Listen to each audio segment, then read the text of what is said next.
नमस्कार। आज हम एक ही वक्त में चल रही दो बिल्कुल अलग लेकिन एक दूसरे से जुड़ी महागाथाओं को समझने की कोशिश करेंगे। तो देखिए, एक तरफ तो एक राज्य के भविष्य को लेकर सियासी संकट खड़ा हो गया है और दूसरी तरफ एक ऐसा विवाह होने वाला है जिसकी भविष्यवाणी समय के सारे नियम कानूनों को ही तोड़ देती है। ठीक है, तो चलिए सफर शुरू करते हैं। सबसे पहले हम हस्तिनापुर के उस उत्तराधिकार संकट को देखेंगे।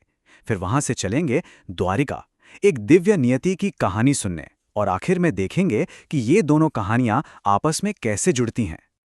सोचिए, हस्तिनापुर के दरबार में अचानक ये खबर पहुंचती है कि पांडव राजकुमार, जिन्हें सब मृत मान चुके थे, वो असल में जिंदा है। बस इसी एक खबर ने पूरे राज्य में खलबली मचा दी और सवाल खड़ा हो गया कि अगला राजा कौन बनेगा। तो अब देखिए, मामला सीधा सीधा दो खेमों में बट गया था।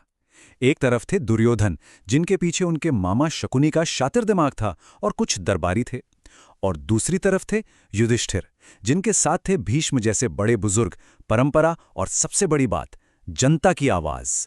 यहाँ भीष्म राजा धृतराष्ट्र पर बहुत बड़ा नैतिक दबाव डालते हैं। वो उन्हें साफ साफ याद दिलाते हैं कि राजा का धर्म पुत्र मोह से कई कई ज्यादा बड़ा होता है। न्याय और राज्य के प्रति कर्तव्य सबसे ऊपर है। तो अब आगे क्या होता है?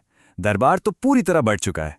ऐसे में राजा धृतराष्ट्र को कोई ऐसा रास्ता निकालना था जिससे संकट भी टल जाए और राज्य में गृहयुद्ध भी न छिड़े। और तब राजा एक बहुत पुराना सिद्धांत सामने लाते हैं, जनमत, यानी प्रजा की इच्छा। वो ऐलान करते हैं कि अगला राजा कौन होगा, इसका फैसला कुछ दरबारी नहीं बल्कि हस्तिनापुर की आम जनता करेगी। वाकई ये एक बहुत बड़ा और साहसी फैसला था। और देखिए, नतीजा बिल्कुल साफ था। राजा के गुप्तचरों से जो खबर आई, उसने किसी शक की गुंजाइश ही नहीं छोड़ी। हस्तिनापुर की ज्यादातर प्रजा युधिष्ठिर को ही अपने राजा के रूप में देखना चाहती थी। तो बस कहानी में निर्णायक मोड़ आ ही गया। परंपरा और प्रजा की जबरदस्त इच्छा के आगे राजा धृतराष्ट्र को झुकना पड़ा और उन्होंने आधिकारिक तौर पर युधिष्ठिर को हस्तिनापुर का युवराज घोषित कर दिया। तो जहां एक तरफ हस्तिनापुर में ये सियासी उठापटक चल रही थी, वहीं दूसरी ओर द्वारका में एक बिल्कुल ही अलग, एक अलौकिक कहानी अपनी शक्ल ले रही थी। ये कहानी थी एक ऐसी दुल्हन की जिसके भाग्य में कृष्ण के बड़े भाई बलराम से विवाह करना लिखा था। और यहीं से कहानी विज्ञान और कल्पना की सीमाओं को पार कर जाती है।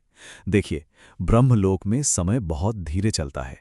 राजा कपुदमी को तो लगा कि उन्होंने बस कुछ पल इंतजार किया है, लेकिन उतने ही देर में पृथ्वी पर लाखों साल गुजर गए।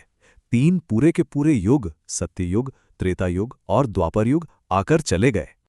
तब भगवान ब्रह्मा उन्हें बताते हैं कि उनकी बेटी के लिए जो वर हैं, वो अतीत में नहीं बल्कि वर्तमान में पृथ्वी पर मौजूद हैं।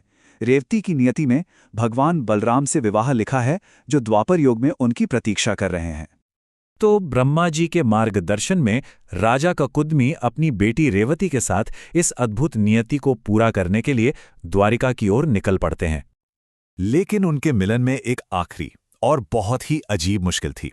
चूंकि रेवती सत्ययुग की थी, उनका कद द्वापर युग के इंसानों के मुकाबले बहुत बहुत ज्यादा लंबा था। वो एक विशालकाय की तरह थी।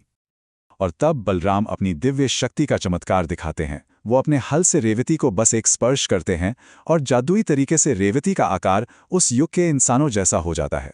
आखिरी बाधा भी दूर हो गई और बस इसके साथ ही वो विवाह संपन्न हो जाता है। 2 आत्माएं जो समय के 2 अलग अलग छोर पर थीं, आखिरकार एक हो जाती हैं। तो इन 2 बिल्कुल अलग अलग कहानियों से जो एक ही समय में घट रही थीं, हम क्या समझ सकते हैं? देखिए, ये हमें दिखाता है कि नियति 2 तरह से काम कर सकती है। एक तरफ हस्तिनापुर है, जहां इंसानों के फैसलों, उनकी राजनीति और उनकी सामूहिक इच्छा ने भविष्य तय किया।